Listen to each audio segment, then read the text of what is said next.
All right, we have another reaction video for you today. It's Jordan Peterson on Joe Rogan. It should be a fun one. He's been on a few times now, and this is his most recent appearance. And you never know what you're going to get with some of these podcasts. That's what makes them so fun. So we'll dive into a topic here that I had stopped on, and it's regarding psychedelic experiences intertwined with philosophy, the concepts within the Bible, and what that means for us and how we can progress in the future. So let's see what it's all about, and I hope you enjoy. Let me know. Distance, it captures your interest, and then if you pursue that, like, it leads you into the depths. I don't know if we've talked about this before, but what do you think about those scholars in Israel that believe that the burning bush was some sort of a psychedelic experience? Oh, well, I think we have no idea how psychedelic experience shaped religious presumption. Have you read Brian Muraresku's work? Absolutely. Yeah. Before getting into Brian Muraresku, there's an amazing book by Stephen Kotler and Jamie Wheel called Stealing Fire, where they talk about this for a fair amount. It has a lot more to do with flow states in our current day, but they do use a lot of reference from the ancient Greeks, for example, in terms of how they likely use psychedelic experiences to get into that flow state, to have a unified subjective experience within all the people around them. And this was the stealing of the fire. And it's a very fascinating topic, but let's see what they have to say about it here. Interviewed him. Oh, yeah. Amazing. I mean, look, we know that the shamanic tradition, which is, God only knows how many tens of thousands of years old. Might be, is it millions of years old? Maybe. Human beings have been using fire for 2 million years. It could be really, really old. And the shamanic tradition is definitely a psychedelic tradition. And one of the things Muraresku did was show quite clearly that all of Greek culture was embedded in what looks like a collective psychedelic experience. And so, yeah, I think the evidence, like Mircea Eliade, a great religious scholar, studied shamanism, and he thought that the use of psychedelics was a degeneration of the original tradition, but I don't think that's true at all. I think that the psychedelic tradition is part and parcel of the universal religious heritage of mankind. And I don't know what that means. I've talked to people like Robin Carhart Harris.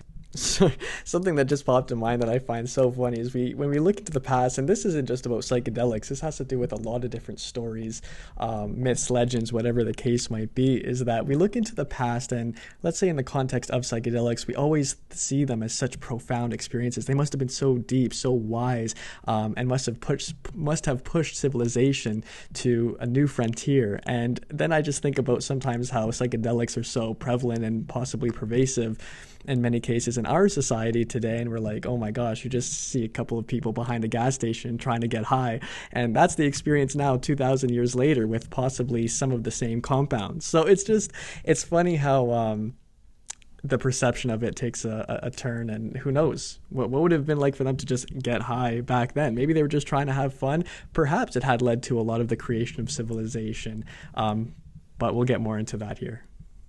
Who studies the neurology of psychedelic experience, and he said that what it does is produce something akin to a hyper stress experience. So imagine you're extremely stressed, like your life's in danger, and so you have to open yourself up to the possibility of radically new ideas.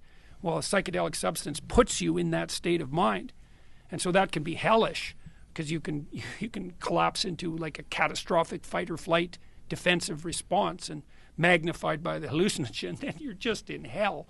But that isn't the only necessary outcome. And so the psychedelic experience definitely mimics something like radical learning. And it also seems to reduce the effect of memory on perception. Because most of what you see in the world is memory. It's just that's why, when you look at a printed word, you read the word. You can't not read the word. And that's because you see in the memory. You're not seeing, like when I look at the sign behind you, I'm not lost in the yellow in the details. I see the Joe Rogan Experience, right? It's part and parcel of the perception. It's all memory.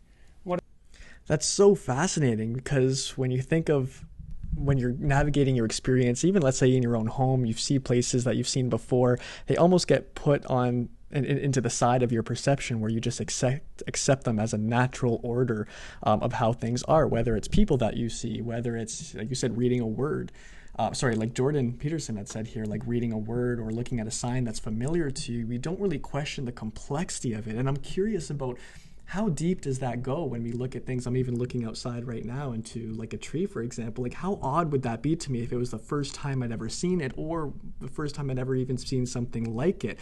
And it seems like, obviously, when we have this organized sense of subjective experience, it's used as a heuristic so that we don't have to hold it and think about it and second guess it every time we're looking at the same instance, or else everything would just be chaos, or else we wouldn't have any grasp on reality. So because we have this unified view of what reality is right now, it allows us to explore further questions, but at the same token, it also inhibits us from questioning the things that are right in front of us, like why a tree forms itself in a certain way, or why a leaf has a certain pattern on it, and how you see those parallels operate throughout the rest of nature. If you're familiar with like the Fibonacci sequence, you see how golden ratio is prevalent in so many of, even let's say, our construction of our face, the construction of plants and trees, the construction of how we even build some of our architecture. And is that a natural law, or are these just patterns that we see that serve as heuristic that carry on through our conditioning to us to make things like that again in the future, or view things in a similar way? And it just begs the question of, are our new ideas just ideas that have compounded on each other because now we've used the past as a heuristic and now we can think about other things? Or are we not really questioning the things that are right in front of us that lead to the patterns, that are the patterns themselves of reality? And when you look at the psychedelic experience, it seems like it completely opens that up. It just opens up that box of everything, and you don't know how to grasp it because we haven't been conditioned. We haven't been because we're not familiar with what that's like, and we don't know how to categorize it and place limits on it to better understand it. And it does go to show how complex everything really is. Even just looking at my setup right here, it's like, how odd would this really be right in front of us, because this is very familiar to me. But it also begs the question in terms of our habits and behaviors. Do we repeat those habits and behaviors just because we've seen them acted out before and we think it's normal, so to speak? Perhaps. I think that has a lot to do with our childhood, of course. But it's very fascinating to question, like, oh my gosh, the colorway here, the formatting of the lines that I see in front of me in 3D space, it's so unique compared to perhaps the other forms that exist in the universe. And we don't know that because this is our only reference right now. What a psychedelic does, in part, is remove the inhibition of memory from perception. And that re-immerses you in the complex world and shows you how remarkable and beyond comprehension everything really is. That's real. But the question is what to do with that. Timothy Leary was turn on, tune in, drop out. And that devastated the whole culture, that idea. It's like, well, if we just shed our presuppositions and the whole industrial nightmare, we'd all be freedom-loving hippies wandering around Eden. It's like, no. I wanted to do a line of psychedelic products. Turn on, tune in, grow up. Right. I think that's much pretty good, much funnier, much better. Can't complain. And that's also possible. That's a possible path through this sort of quest for spiritual enlightenment. Yeah. And it's not. It's the Timothy Leary thing was. Hold on, quest for spiritual enlightenment. So if we're using that as a roadmap, psychedelics, for example, as a roadmap to spiritual enlightenment, it almost implies that we're not equipped, or we can't perceive what spiritual enlightenment could be in this form through the things that we see now, through the way that we view life.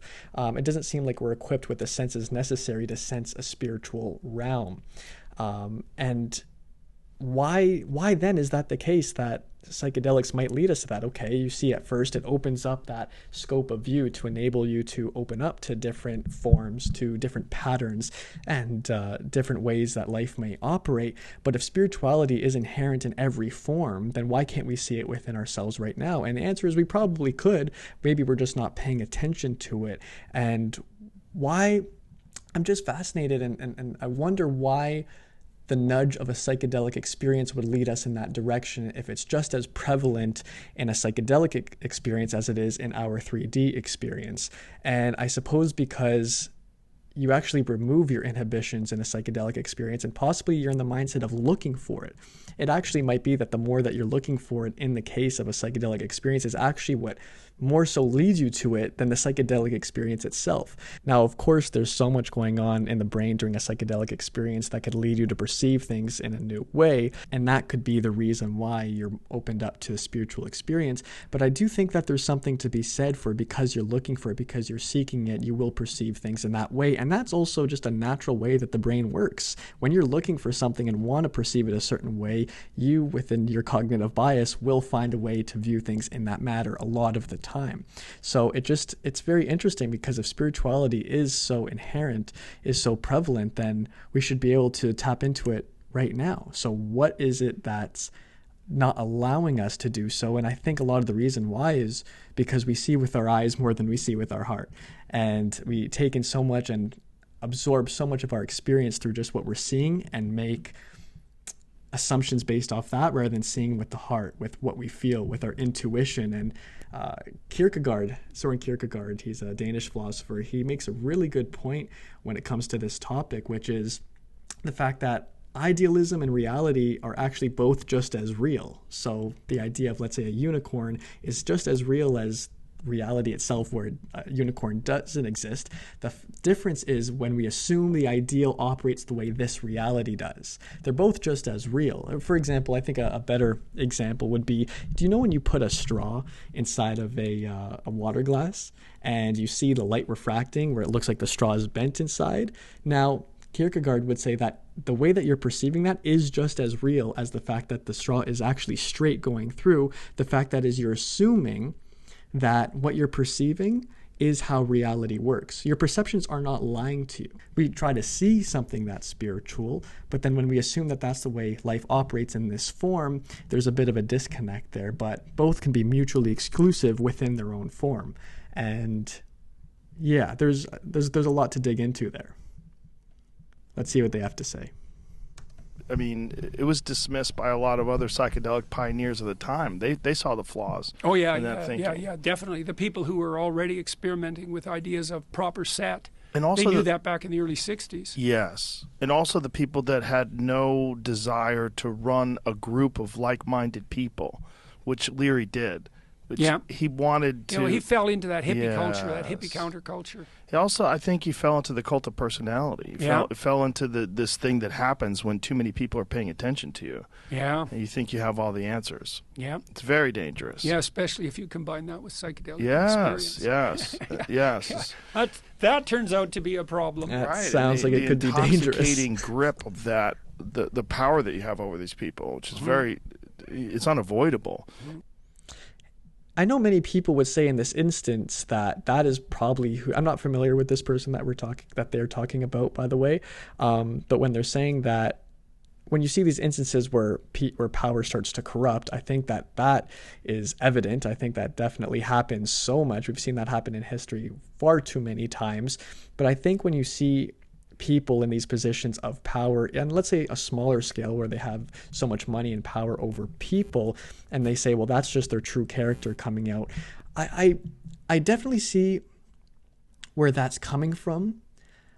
I think that there's a level of discipline and fortitude that can combat that. And if that person, let's say, had a level of discipline and fortitude and honor for who they were and what they're doing, then they wouldn't be susceptible to falling into that power trap. But I don't think it automatically means that is who they are, just because now that they have the accessibility, that now they're acting in that way. I think there's some truth to it. But my point is that I think when it comes to power, what's very interesting, especially in a monetary sense, and when you have a huge following, as in this case where it becomes cultish, is that you're being positively reinforced. Like, even think of you and I and the people around you. We constantly follow the path where we're being positively reinforced, whether we're getting feedback based on our decisions, where, let's say, a big goal today in society is to make money. So if you are making money and if you are influencing people, you're being positively reinforced to continue that pattern. And it almost becomes imprinted on your brain. So I think you have to take responsibility and accountability for that. That's not at all what I'm claiming not to do. I just don't think that it automatically means that that's the kind of person you are when you fall into that cycle of not considering the fact that you're in this constant feedback loop, because it's almost your brain taking over, and you have to have that mind over matter mentality to really acknowledge, to be aware of that, and to reverse that, to make sure you don't fall into that, because it's not beneficial for yourself nor the people around you. But it is very fascinating that we're being positively reinforced in these instances of money and power, and you see how you start to degenerate over time and it falls into some sort of corruption. But is that really just a natural way? Is that reflective of the person or the subject that is occurring to? It's almost like the brain is taking over, just like in our cases where the brain takes over when you seek pleasure more than ration. And this is prevalent in so much of our daily lives, but this has just exploded on this is more so just a macrocosm when it comes to the influence over people.